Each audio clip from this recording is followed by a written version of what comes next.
macros, as in macronutrients, referring to the primary source of energy that we get: protein, carbohydrates, and fats. Macros are a trendy topic of discussion in the health and fitness world.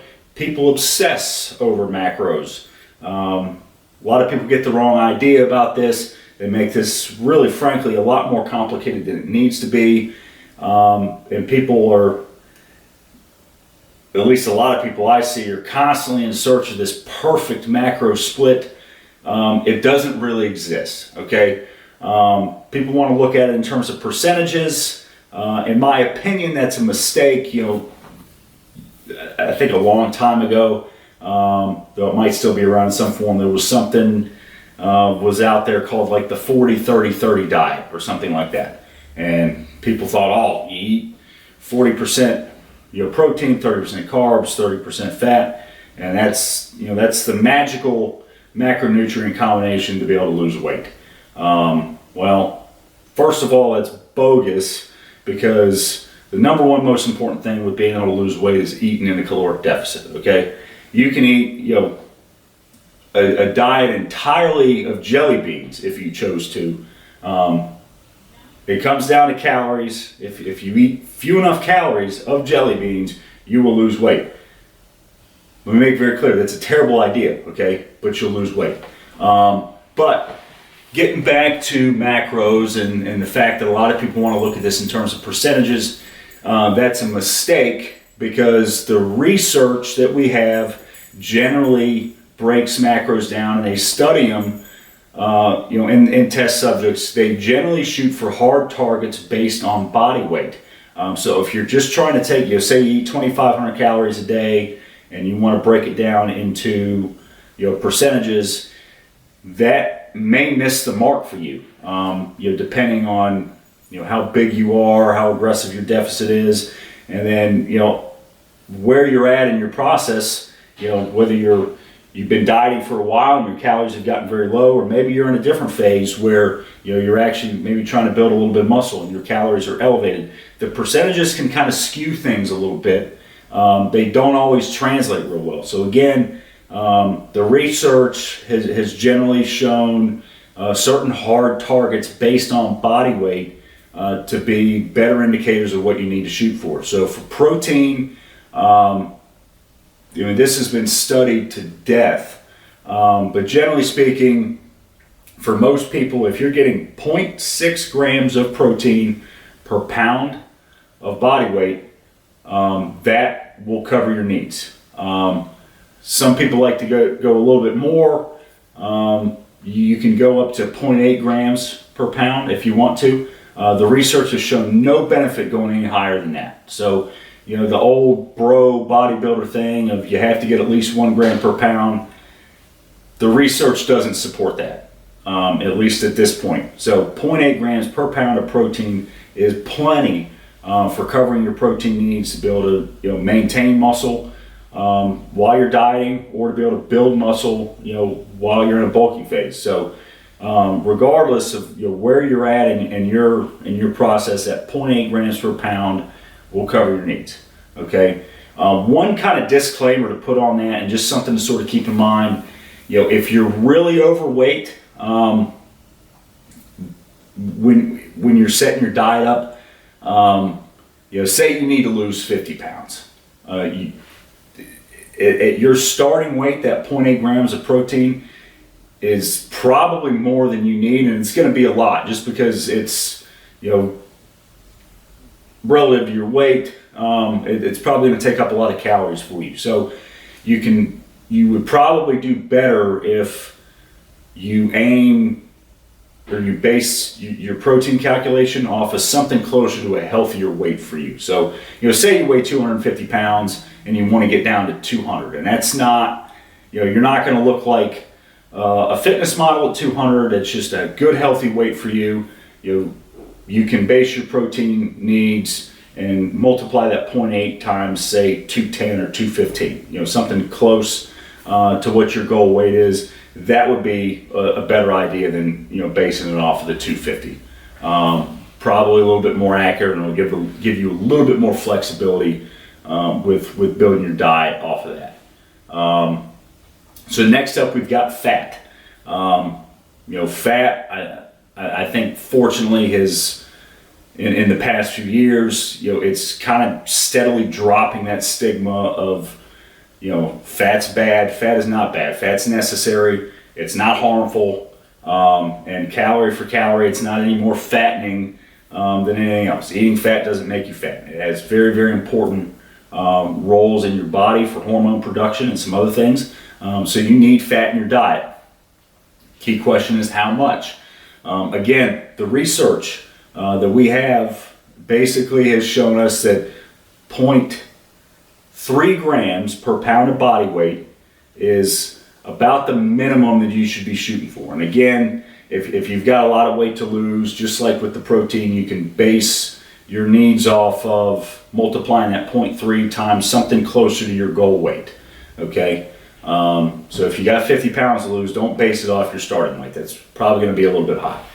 Now, that 0.3 grams times your body weight, that gives you kind of a minimum to be able to cover your needs in terms of helping to absorb vitamins, the hormone production, things like that your body does with fat. Again, fat has a very crucial role in your body, so don't go any less than that. You can certainly eat more, just kind of depending on sort of choosing the foods that you like, and obviously higher fat foods tend to taste a little bit better, so you don't have to shoot for that minimum thinking that going more is going to do you harm. It certainly won't. It's kind of a matter of preference at that point. Just keep in mind that the more calories from fat you eat, fat's very calorically dense at 9 calories per gram. The more that you eat, basically for every gram of fat, that takes away 2 grams of carbohydrates that you're going to be able to fit into your diet. So you got to kind of learn to balance those things. But that gives you something to shoot for. Now, as far as carbohydrates go, essentially, you've got your protein number, which generally your protein and your fat numbers can stay pretty constant, through your diet. Your carbohydrate number can kind of go to whatever's left. And again, with the fat and the carbohydrates too, it's kind of a matter of preference, just based on what foods you like to eat, how you feel like you perform better. Some people tend to feel like they're a little bit needier of carbs, to be able to perform in the gym and do some of that stuff. So maybe for you, maybe you like being on the lower end of that fat scale. So that way you can cram more carbohydrates in. That's kind of up to you. Whatever you feel best, whatever foods you prefer to eat, will tend to, whatever works for you is fine, as long as it fits into your total daily calorie needs.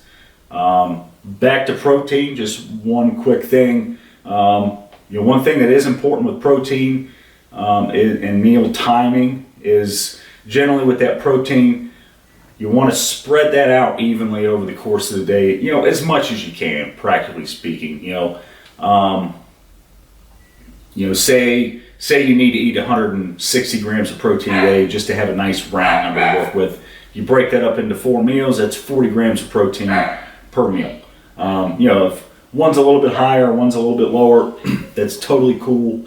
Don't sweat that so much. And then just to address, one rumor that's been shown to be totally bogus, talking about protein, is there's this myth that goes around and people repeat it from time to time, saying that your body can't absorb more than 30 grams or 35 grams of protein in one sitting. That's total nonsense. I'll talk a little bit more about that in another video, but there's absolutely no truth to that whatsoever. The study that they reference didn't even test for whether the protein was absorbed or not. They were measuring muscle protein synthesis, which is an entirely different thing than absorption. Okay. So, but again, I'll talk about that a little bit more in another video. But again, those are your basic macro breakdowns that you need to worry about.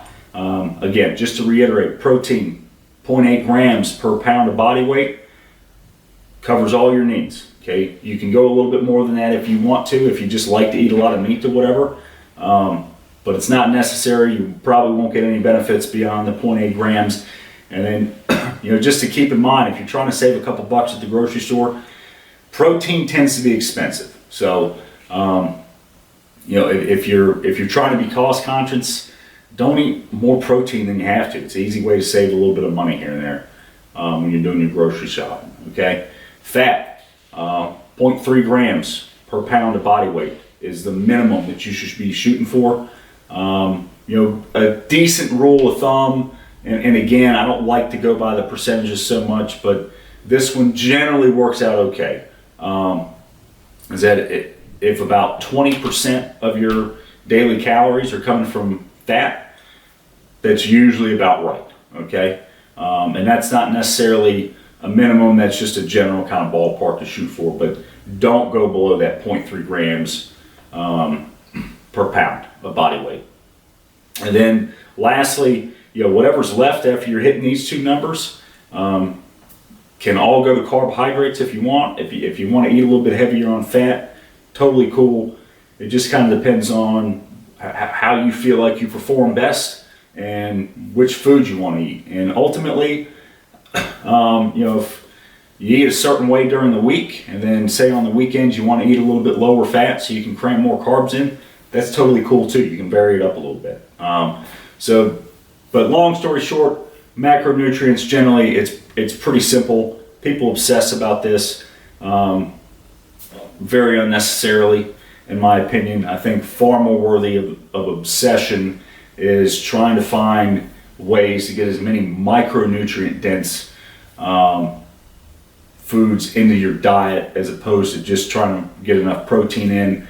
In my experience, that's really not that hard once you get past the basics. And even micronutrients, if you're eating lean beef, if you're getting some fish, if you're eating whole eggs, and you're getting plenty of fruits and vegetables, your diet's probably pretty solid. But we'll talk about micronutrients a little bit more later. This is just getting a kind of a basic overview on macros so you can help set up your meal plan and know what targets you need to shoot for.